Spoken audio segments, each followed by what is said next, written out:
Hello and welcome. It is Eric Erickson here. I'm going to jump straight now to London. Boris Johnson addressing the British Parliament.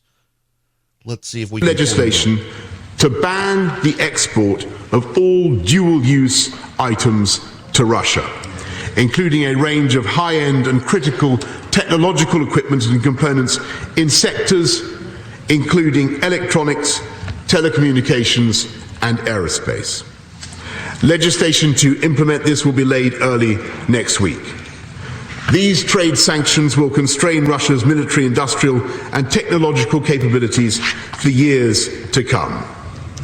We're bringing forward measures on unexplained wealth orders from the Economic Crime Bill to be introduced before the House rises for Easter. And we will set out further detail before Easter on the range of policies to be included in the full bill in the next session, including on reforms to Companies House and a register of overseas property ownership. We will set up a new dedicated kleptocracy cell in the National Crime Agency to target sanctions evasion and corrupt Russian assets hidden in the UK, and that means oligarchs in London will have nowhere to hide. That's Boris Johnson. He's speaking right now. It is 6:07 p.m. in London, 7:07 p.m. in Ukraine, I guess it's now 08. It's 12:08 p.m. live here in Atlanta, Georgia, where I'm broadcasting. It is Eric Erickson. The phone number, 877-973-7425. We get a sense from Boris Johnson of what Joe Biden is going to announce if he shows up on time for once.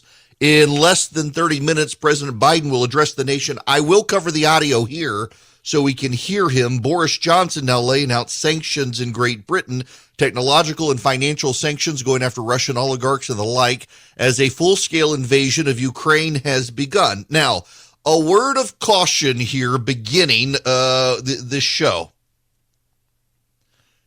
There is a lot of information that is coming out from Ukraine right now.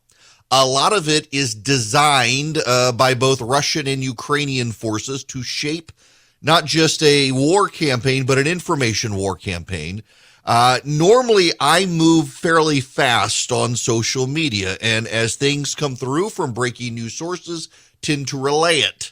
I move more cautiously at times like this because you do have to be mindful at times like this of a propaganda campaign by both sides, not just the Russians, the Ukrainians as well.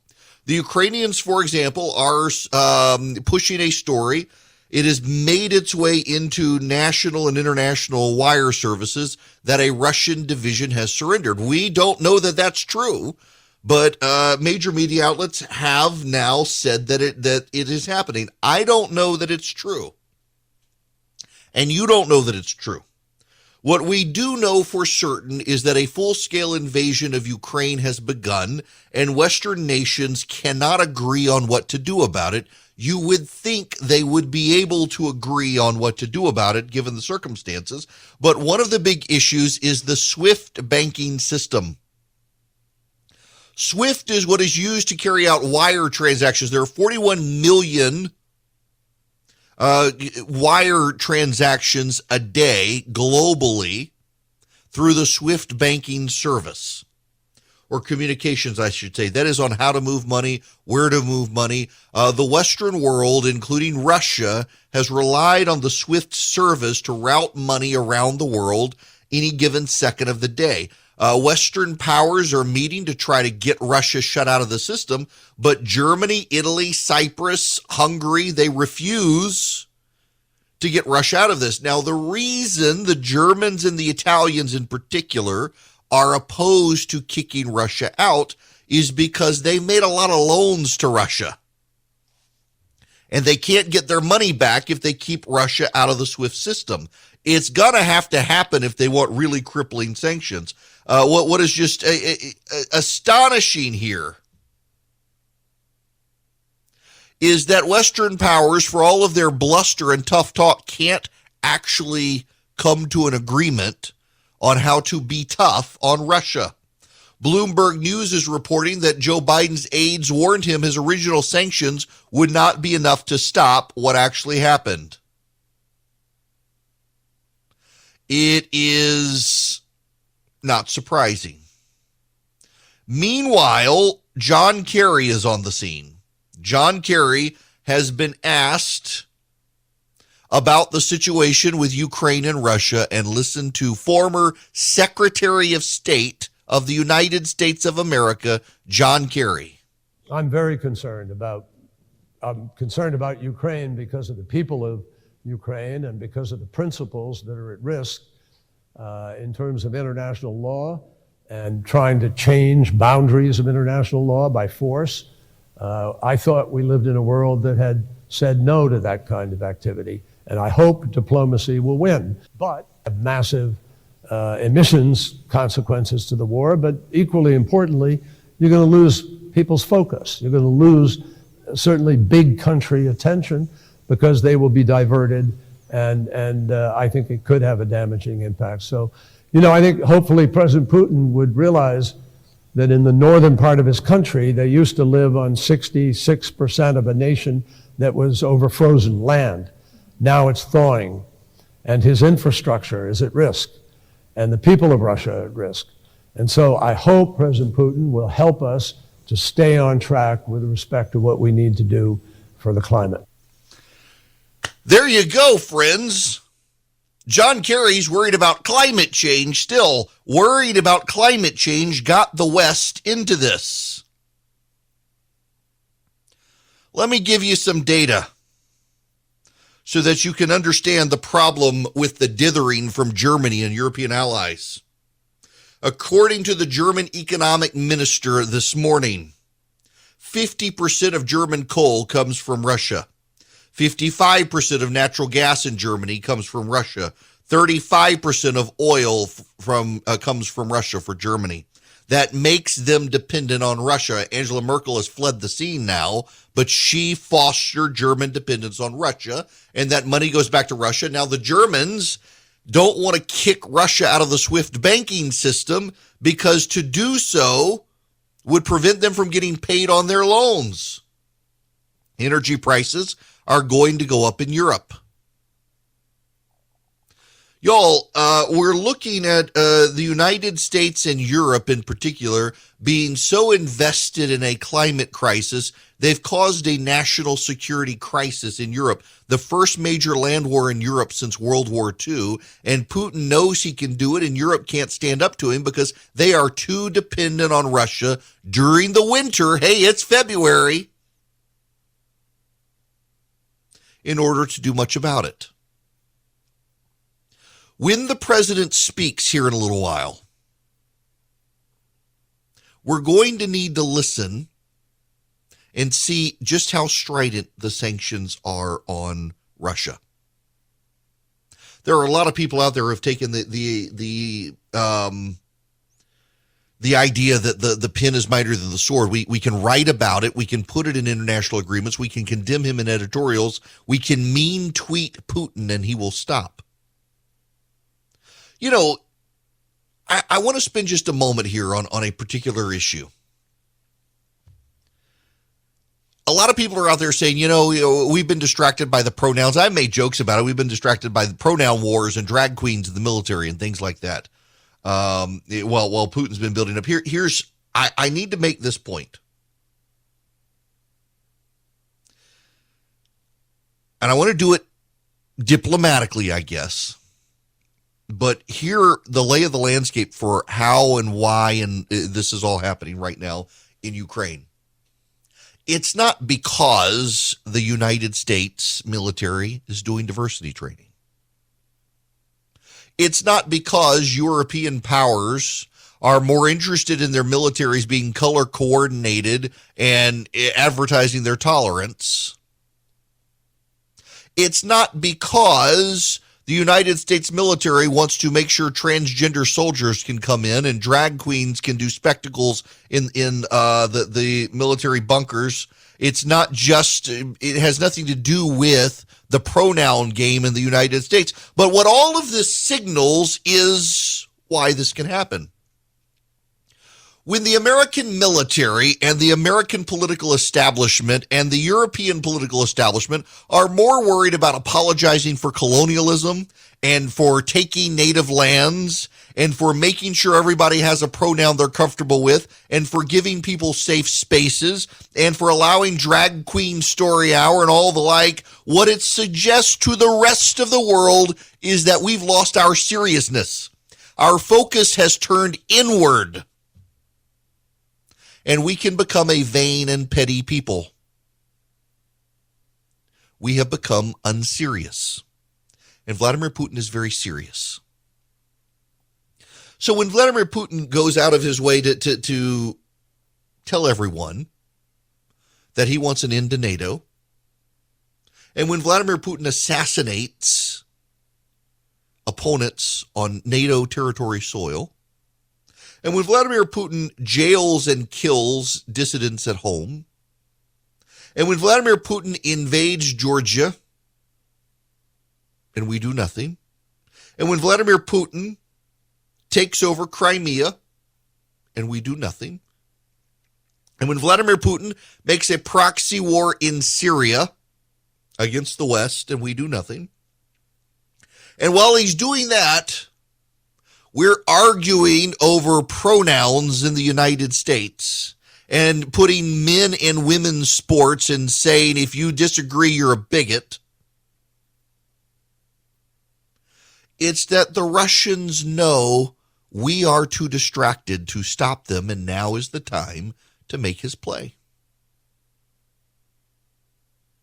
Now, I know that's hard for some people, particularly on the left, to understand because you passionately believe that boys can become girls. Maureen Downey is an education columnist in the Atlanta Journal-Constitution. The Georgia legislature is considering a ban on boys from girls' sports, biological boys from girls' sports. She handed over a column to a woman who says, what about her daughter? This hurts her daughter. Her daughter, of course, is a boy. But she believes the boy is now a girl. And so this discriminates against her girl. Don't you love the little subtle culture war twist on this? It hurts her girl. It doesn't hurt her girl. It hurts her son. But this is the push against the legislature in Georgia for doing something like this.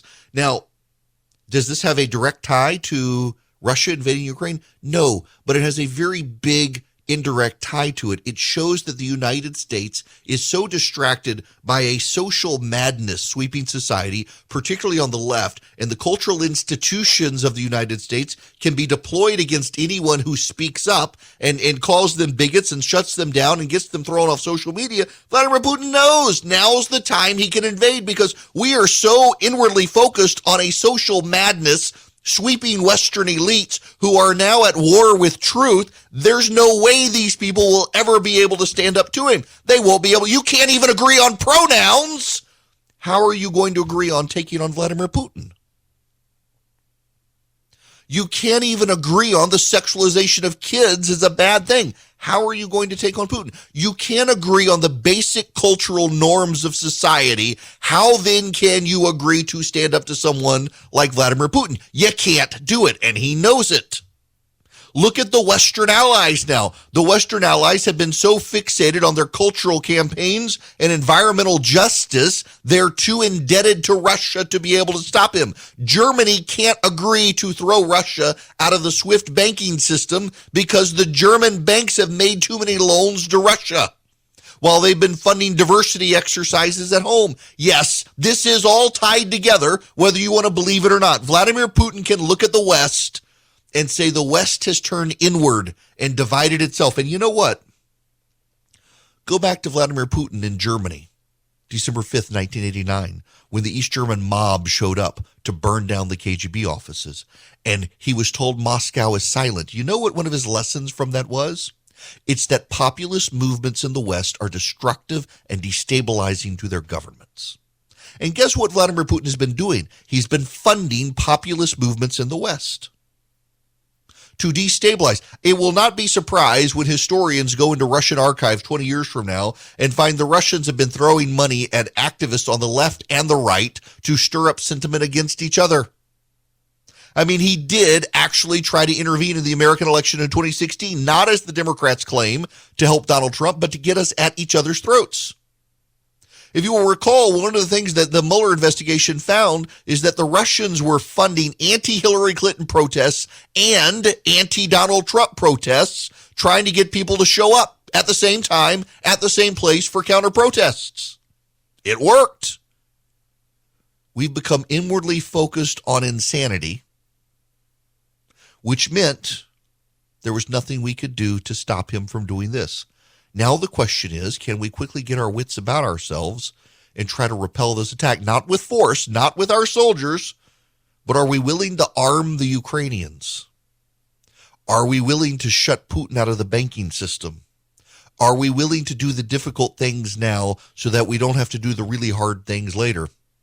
The President of the United States will shortly speak, and we'll find out. This other program brought to you by First Liberty Building and Loan nationwide. Wherever you are, they can help your business grow.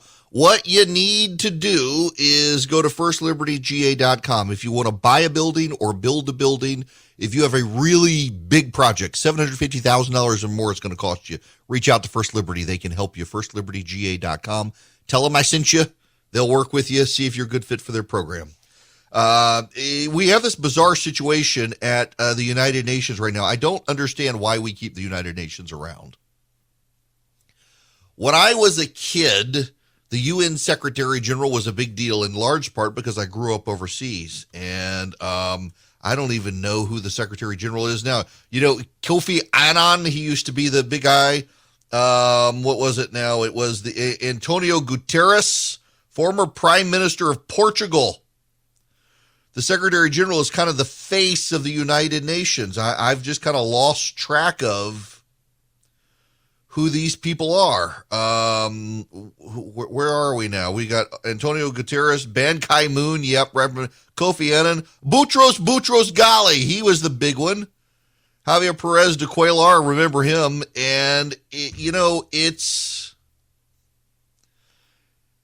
kind of striking how ineffective the United Nations is at stopping this. In fact, Russia is chairing the Security Council right now. Yes, that's right. Russia is currently the chair of the Security Council at the United Nations. And so when the world leaders wanted to have a meeting of the Security Council to discuss what to do about Ukraine, they had to get the Russian ambassador to the United Nations to get the meeting together. And they couldn't accomplish anything. Why? Because Russia and China have vetoes as a product of the Second World War. It's rather striking how unserious the United Nations is. It's just a gathering house for dictatorships to hate on Israel and the United States these days. There's no reason for us to keep the United Nations on American soil, at least. That's prime real estate in New York. Tear it down and get out of it and move on. We've moved into a world where multilateral alliances are going to be far more effective than sitting around with a bunch of dictators trying to get them not to veto action. It's time to move out of the United Nations. It is meaningless. It is worthless. And it is pretty much dead on the killing fields of Ukraine today because it couldn't stop this. When we come back, the President of the United States is going to address the nation. I hope to carry it live. We'll discuss it as well. The President has pushed back his speech to 1:30 p.m. Again, I actually do want to, I realize it's Joe. It's taken them a little while longer to jumpstart him and get drugs in the system to give him some adrenaline. And so it'll be 1:30 when the President of the United States speaks, which means sometime after 4 today, he might actually speak. We'll see. Right now, I want to go to the phones. Trevor, you're going to be up first. Welcome. Yes. I wanted to make a comment on the fact that you just stated that we're not going to put troops on the ground. That's the same thing that Joe Biden said. And it's one thing, not necessarily a fan, but it's one thing that Donald Trump said in his original debate with Hillary Clinton. We as Americans, we need to stop telegraphing to these enemies and adversaries and to the world what we are and not willing to do. Because when you say stuff like that, it emboldens these people. They're like, okay, the Americans are scared, they're not going to go forward. And that emboldened, that more than anything else probably emboldened him to go into Ukraine, because he knows we're not going to fight, because we just told him. And to me, that's like 1933 Neville Chamberlain, just appeasement to these people. And sooner or later, I know, people are wary of war, but sooner or later they're going to confront you. And you either fight them now or you fight them later. But they're going to make sure you fight them. Look, I understand your point is well taken, but we're not going to send troops to Ukraine. It's a statement of fact that Putin knew. Whether Biden said it or not, we're not going to send troops to Ukraine. We're going to send them weapons. That's just the reality of the situation. Putin is well enough of the reality. That is true, but you keep them guessing. That's one thing about Trump that that our enemies and our friends understood. You don't know what they're going to do, what you're going to do next. So if I'm Putin, maybe I might just maybe I might just hold off, because I'm not sure how far the Americans are willing to go. That's with any bully. Yes. Okay. Now you've given me something where you and I can actually have this conversation, because yes, the thing with Donald Trump, there is a movement on the left right now to say this is all Donald Trump's fault because it didn't happen under him. And a lot of us early on the right pointed out it didn't happen during Trump. It happened under Obama with Crimea. Now the rest of it with Biden, and they're like, oh, well, that was because, Trump was laying the groundwork for it. No, actually, the point of the matter was Donald Trump was an insane narcissist, and you never knew what the heck he was going to do, and you knew if you pissed him off, he probably would launch a nuke at you, so you left him alone, and there's something to be said for that. But everybody knows, anybody that's ever been to junior high or high school, anytime you've had to deal with a bully, when you stand up to the bully or you make the bully think twice that you may confront him, all right, or you might stand, he's going to leave you alone. They only bother the weak, all right? This is high school social, yes. Social interaction 101. Yes, you're absolutely right. And now what's remarkable here, Trevor, is that you and I can recognize this point. And the Western elite and their experts cannot recognize this point. Essentially, Vladimir Putin has turned Ukraine upside down and is shaking its pockets for its lunch money and food. And it's going to go to the next country and do that as well until we're willing to actually throw a punch. Go ahead. Not to interrupt you. To me, this is no different than 1990 when Iraq went into Kuwait. All right, you have one country invading a sovereign other country. All right, we're willing to stand up then. Right. Why not now? Well, because if we want to get real about it, because Russia has nukes and we're not so sure Putin won't use them. So we scared. So we're gonna listen. If we're gonna lose our freedom, all right, I'd rather lose my freedom standing up than kneeling down. Yep. Look, Trevor, I don't disagree with you. Unfortunately, we're not in charge. I do think there's valid concern about Russia using nukes, among other things. And also, are there ways for us to do this differently? Wait. Hang on. Let me say this. Our problem is not that we're not sending troops into Ukraine. No one expected us to. Whether it's logical or illogical, our problem is that we have not had a 24/7 shipment of arms to Ukraine so that we can put a gun in every single one of their hands. That we could have done, and that we should have done. And the fact that Joe Biden is not leading, we did a Berlin airlift to keep Berlin fueled and from being hungry right after World War II when the Soviets surrounded it and blocked it off. Why we're not sending guns and ammo constantly on a 24/7 basis with the rest of our allies to Ukraine right now to stop this, that's the problem here. We don't need to go punch the bully for Ukraine, but we have essentially tied Ukraine's hands behind it back and said, you can't punch him either.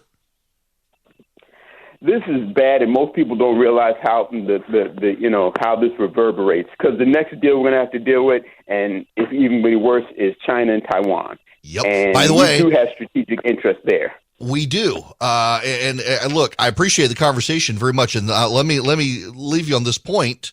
China today flew planes directly over Taiwan inside its airspace. 9 Chinese military aircraft. It has now been confirmed, invaded the airspace of Taiwan. In the past, they've done it over sea. They've gone into Taiwanese airspace and they kept overseas. Today, for the first time, the Chinese decided to fly over Taipei. If you think it's a coincidence, you're insane. Now, to further up this point here, one of the real frustrations that I have right now with all of this is, why are we having to argue over Donald Trump? So Donald Trump the other day praised Vladimir Putin, said it was a genius move. Can we just stop and be rational about this for a moment? When Donald Trump says things, it infuriates people. But what Donald Trump specifically said was that it was a genius move, essentially a branding move by Putin to call the people moving into Ukraine peacekeepers. Now, if you think he's wrong, consider that Reuters ran its headline, "Russia moves peacekeepers into eastern Ukraine." It was a branding ploy that worked. If you bother to follow along with Donald Trump's statement, he said this would never happen were he president of the United States. And by the way, this is why Democrats are spending so much energy blaming Trump for this. Because for 4 years, Donald Trump was president of the United States and Russia did nothing with Ukraine. In fact, it was under the Trump administration that the Americans armed Ukraine. And it was under the Trump administration that sanctions were deployed against the Nord Stream 2 pipeline, sanctions that Joe Biden got rid of. Donald Trump, frankly, the actual objective historic record shows, was harder on Russia than Barack Obama was.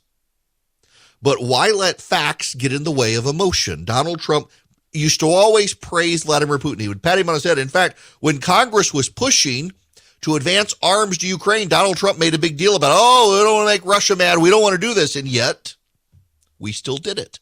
And he signed it into law. There are times you actually have to look at people's actions and not just their words. And the left is obsessed with Donald Trump's words and would prefer that you pay no attention to his actions. Donald Trump, for all of his faults, and there are many, was very firm with Russia. But we shouldn't have to talk about Donald Trump. We should not. The Russian military buildup did not occur on Donald Trump's watch. It occurred on Joe Biden's watch. And what did the experts from Joe Biden's administration say? That it may all be a bluff. The experts continue to screw things up, do they not? The experts told us there's no way Vladimir Putin would ever invade Ukraine. The experts told us, well, if they do invade Ukraine, it's only because they want a eastern territory to connect to Crimea. This actually, frankly, the eastern part of Ukraine makes a lot of sense for them to take and leave the western part alone. So I can understand why the experts came up with that. I've been sympathetic to that view.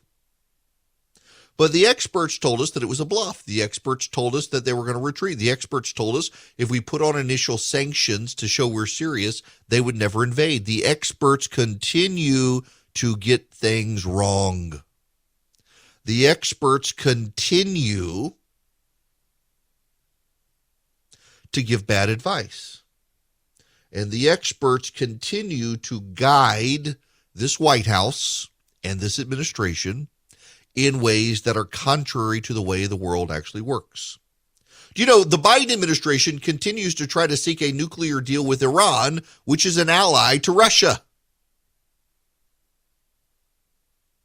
Why would we want to do a deal with Iran? The Russians today, they've settled into Syria. And if we want to be intellectually honest here, Donald Trump's withdrawal of American personnel from Syria and the Syrian landscape there during that civil war emboldened Vladimir Putin. You have to be honest with that fact. It allowed the Russians to lock in a position of authority within Syria with the Syrian regime. It did. You may not like me saying it, but it's the God's honest truth. And the Russians have now announced that they disagree with Israel's claim over the Golan Heights. That's right. The Russians, who are this very day invading Ukraine, are also this very day telling Israel, we don't really like you in the Golan Heights. There are some members of the right in the United States right now that are kind of fixated on praising Vladimir Putin. It's becoming harder in the last 48 hours, and now they're just going to say we have no business being in Ukraine. We can't keep our own borders safe and secure. Why should we worry about Ukraine? You should worry about Ukraine because of emboldening Vladimir Putin. He's not going to stop there. You're now seeing them rattling Israel over Golan Height claims. Latvia, Lithuania, and Estonia, NATO allies and friends of ours, are worried today that he will come for them next. The Poles are worried as well. NATO and the United States are announcing we will move American military muscle further into Eastern European allied territory to get it closer to Russia, given what they're doing. There's a real destabilization of the world going on. There's no reason to make kissy face with Vladimir Putin, as some on the right have done. And frankly, it is something people on the right have done. CPAC is this weekend. The Conservative Political Action Conference, there were whole segments of it where they were expecting fawning praise of Vladimir Putin, Hungary, and the like, because they think the liberal Western order has gotten weak and soft. They would prefer a illiberal order. Vladimir Putin has an illiberal order, and we can see how it's working. He's invading peaceful nations and taking their land, and at home, rounding up anyone who dissents. We are in chaotic times, and we are in chaotic times because the United States did such a good job of keeping the world safe and secure. The world, and in particular the United States, thought it was no longer necessary. No one was going to challenge us. We can have peace in our times. We can scale back our military now. And the moment we did, under Barack Hussein Obama, the world started getting more chaotic because the peace of the world depends on American strength. We do not get peace in the world with pieces of paper and signatures. We don't. We don't get peace in the world with lawyers, and we don't get peace in the world with bankers. We get peace in the world with bombs and aircraft carriers and weapons of war and ammo. And when we started scaling that back, and when the Defense Department became not a division of the government to keep us safe, but a division of Boeing to keep Boeing in business, the rest of the world decided it could start getting a little more chaotic. If we want to get the world stable and calm again, we must be strong again. And I don't know that we on the left or the right have the will to do what it takes to make us strong again. Now, before I get out of here, the Eden Pure Thunderstorm, they're back to their great 3-pack deal where you can get 3 of them for less than $200. You've gotten a go of it with the buy one, get one. Now you can get 3 of them. If you took advantage of the prior deal, now you got a good number for your house. So, they're small, they're portable, you hold them in your hand, they're a little bigger than your hand, you plug them directly into the wall.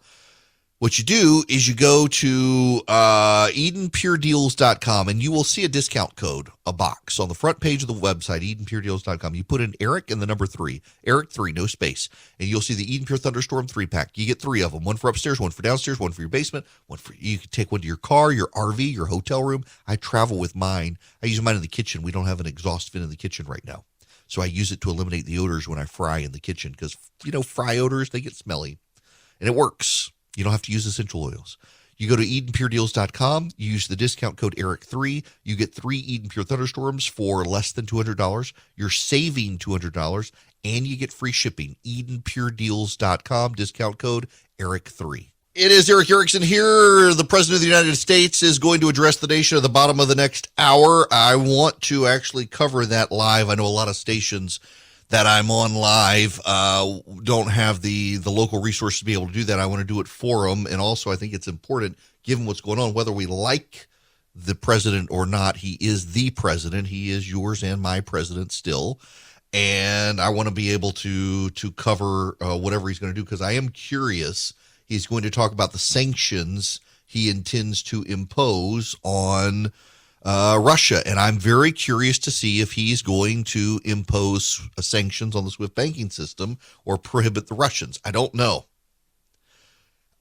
I criticize CNN a lot, but I gotta praise CNN, and I want to do it here on this program. I know, although they're headquartered now in New York, they have a lot of employees where I am. My flagship station's Atlanta, Georgia, where I am, and their Turner headquarters are here. And I've got to praise CNN because the CNN we're getting at the moment covering Ukraine is the CNN that actually is the CNN that even conservatives can watch. It is the reporters in Russia, across Ukraine. They're in the war zones of Ukraine. CNN reporters were literally covering live on television the Russian soldiers taking the Kiev airport. They actually were filming it and transmitting it via satellite live as the Russian soldiers were storming the airport. You can't get that coverage anywhere else. No other news network in the world except the BBC, the British Broadcasting Corporation. No one else in the world has the ability to deliver news like that. Fox does not have that level of journalists around the world. They don't have the news network with the available reporters. Now, we're getting some good stuff from Fox, don't get me wrong. But this is what Ted Turner made CNN for. And it works. And if they would just do more of this and less of the Don Lemon shtick, they would be better off. And maybe they could acquire an audience and get ratings.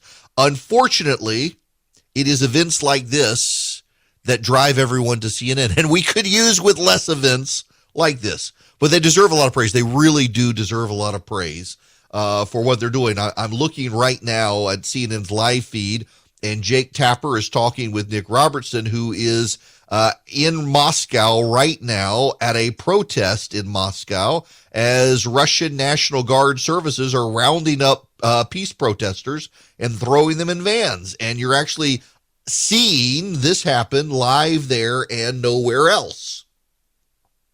Meanwhile, another news network that it will go nameless that cropped up to try to be a competitor of Fox News from the right literally had a host on that speculated that this wasn't really happening, that the invasion really wasn't happening. At least we get sound coverage from Fox and from CNN on this stuff. But I gotta give them a tip of the hat. Having reporters in Moscow and Kiev, in Odessa, and other parts of Ukraine, as well as Washington and Brussels to cover the EU and American reaction. Good for CNN. Good for them. More of this, please. When we come back, we got to move into the culture war here in this country. I'll keep you posted on the latest developments in Ukraine as well. I got a bank of televisions on in my office today, watching everything happen. I'll keep you posted. It's 2022. Things are still crazy. Things haven't settled down. And now you got the Federal Reserve and interest rates. You got the economy. You got inflation. A lot of banks won't even return your phone call. Let's say you're a small business and you need a loan for $750,000 or higher. You see an opportunity where banks, they don't even want to see you. You want to buy a building, you want to build a building, reach out to the Frost family at First Liberty Building and Loan. They've been helping small businesses become big businesses since the 1990s. They want to help you if they can. So spend 10 minutes with them. See if you're a good fit for them and they're a good fit for you.